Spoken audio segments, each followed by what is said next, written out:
मुख्यमंत्री योगी आदित्यनाथ का गोरखपुर दौरे का दूसरा दिन आज है। तो 2 दिवसीय गोरखपुर दौरे पर सीएम योगी आदित्यनाथ थे और सीएम योगी ने आज सुबह जनता दरबार भी लगाया। तो जनता दरबार में लोगों की समस्याएं उन्होंने सुनी। वृहद रोजगार मेले में आए युवाओं को संबोधित वो करने वाले हैं। बाबा गंभीरनाथ प्रेक्षागृह भी सीएम योगी आदित्यनाथ जाएंगे। करोड़ों की विकास योजनाओं का लोकार्पण और शिलान्यास वो करेंगे।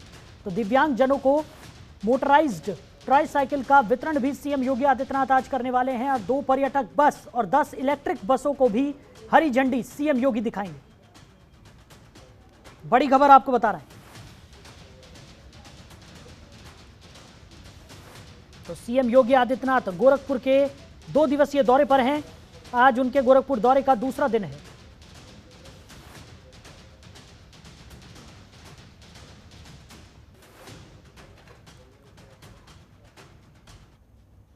तो चलिए अब आपको सीधा लिए चलते हैं गोरखपुर, जहां पर सीएम योगी आदित्यनाथ वृहद समारोह में शिरकत करने पहुंचे।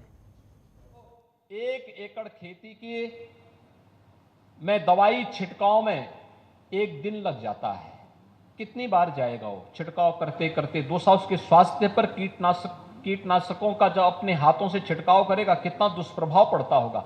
सोचिए, जिस कीटनाशक से खतरनाक कीड़े मर जाते हैं और मनुष्य जब उसको अपने हाथ से छिड़काव करता होगा, आखिर श्वास तो वो भी ले रहा है ना, उस पर कितना दुष्प्रभाव पड़ता होगा।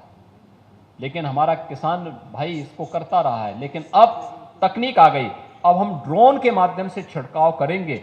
यह भी इनोवेशन हो चुका है और अभी यहाँ के युवा साथियों ने उसका सफलतापूर्वक परीक्षण भी किया है। और मैंने इसीलिए कहा कि कृषि विभाग के साथ आप अपना एमओयू करिए। कृषि विज्ञान केंद्रों को हम आपके माध्यम से ड्रोन सस्ते में उपलब्ध करवा देंगे और फिर आपको आपके प्रोजेक्ट का पैसा भी मिल जाएगा, कुछ नौजवानों को अपना हुनर दिखाने का भी अवसर मिल जाएगा और किसान के लिए भी आसान हो जाएगा कि कोई भी पेस्टिसाइड उनको छिड़काव करना तो ड्रोन के माध्यम से ही वो पूरे खेत में छिड़काव कर लेगा और फसल भी उसकी सुरक्षित हो जाएगी। ऐसे ही अलग अलग कार्यक्रम में यहां पे देख रहा था। ये सभी चीजें दिखाती हैं कि करने की इच्छा शक्ति होनी चाहिए। और इसीलिए मैंने व्यावसायिक शिक्षा और तकनीकी शिक्षा को कहा कि यूथ को, और राष्ट्रीय शिक्षा नीति भी इस बात को कह रही है, जिस राष्ट्रीय शिक्षा को प्रधानमंत्री जी ने 2020 में पूरे देश के अंदर लागू किया है, ये राष्ट्रीय शिक्षा भी कहती है कि हम छात्रों को स्कूली शिक्षा के दौरान ही अलग अलग संस्थाओं के साथ उसे जोड़ने का कार्य करें। और मैंने खासतौर पर व्यावसायिक शिक्षा, तकनीकी शिक्षा, चाहे वह आईटीआई के हों, पॉलिटेक्निक के हों, इंजीनियरिंग कॉलेजेस या विश्वविद्यालयों के छात्र छात्राएं हों, इंडस्ट्री के साथ पहले दिन से उसका जुड़ाव हो जाए।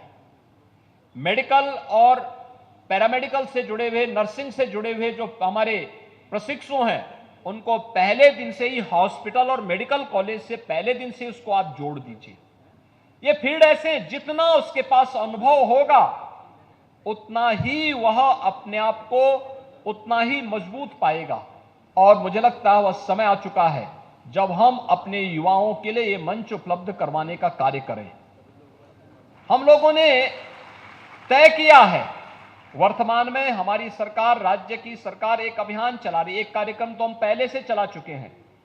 जो तकनीकी दृष्टि से इस प्रकार के दक्ष युवा हैं, उनके लिए हम लोगों ने उत्तर प्रदेश के अंदर मुख्यमंत्री अप्रेंटिसशिप की एक योजना प्रारंभ की है। फाइनल ईयर के जो बच्चे होंगे, जो युवा साथी उस कार्यक्रम के साथ जुड़ना चाहते हैं, इंडस्ट्री के साथ जुड़ रहे हैं, उन्होंने 2 घंटे, 4 घंटे, 5 घंटे इंडस्ट्री को दे रहे हैं। हमने कहा कि हम उसको सीएम अप्रेंटिसशिप की योजना के साथ लेंगे और सीएम अप्रेंटिसशिप की योजना के अंतर्गत कुछ पैसा इंडस्ट्री उसको देगी, कुछ पैसा राज्य सरकार उसको देगी। वो अपना खर्चा स्वयं भी निकाल सकता है और साथ साथ अपनी पढ़ाई को और अपने प्रोजेक्ट के कार्य को भी सफलतापूर्वक आगे बढ़ा सकता है। वर्तमान में हम लोग एक नए कार्यक्रम को आगे बढ़ा रहे हैं। प्रदेश के अंदर 100 विकास खंडों का हम लोगों ने चयन किया है। पहले चरण में 100 विकास खंड, फिर दूसरे चरण में 100 नगर निकाय का हम चयन करने जा रहे हैं।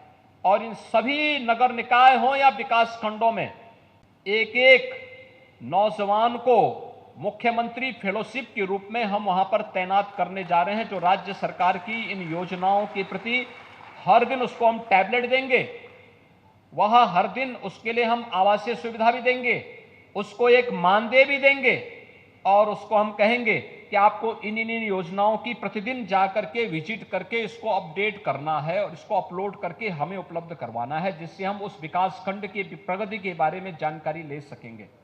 और यह कार्यक्रम हमारा बहुत शीघ्र प्रदेश के अंदर 100 विकास खंडों के लिए तत्काल प्रारंभ होने जा रहा है और 100 विकास खंडों के बाद हम इसको नगर निकायों के साथ भी जोड़ना चाह रहे हैं। एक बड़े कार्यक्रम के साथ हम आ रहे हैं और वह कार्यक्रम है प्रदेश के अंदर हर परिवार की स्किल मैपिंग।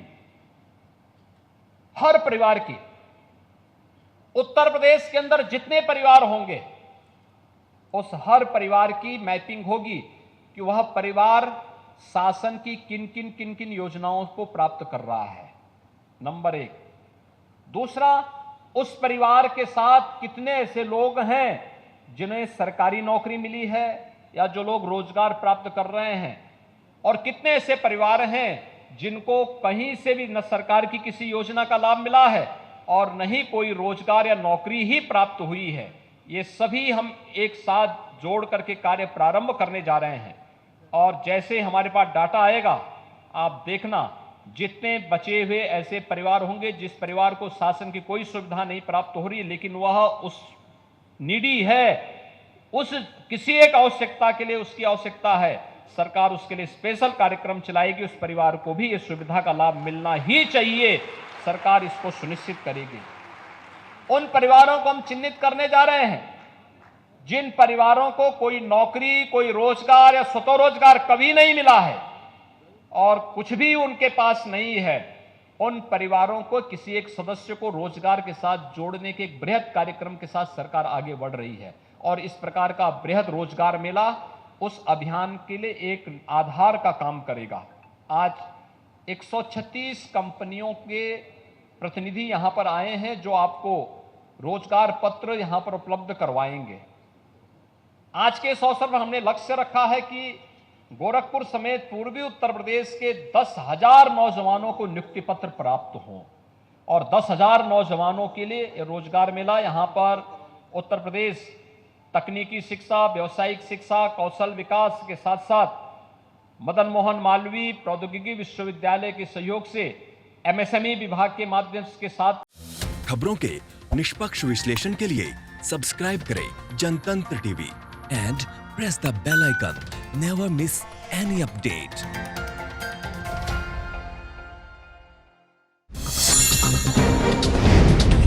डाउनलोड कीजिए जनतंत्र टीवी ऐप को, जो कि अवेलेबल है गूगल प्ले और ऐप स्टोर पर। अधिक जानकारी के लिए अभी डाउनलोड करें।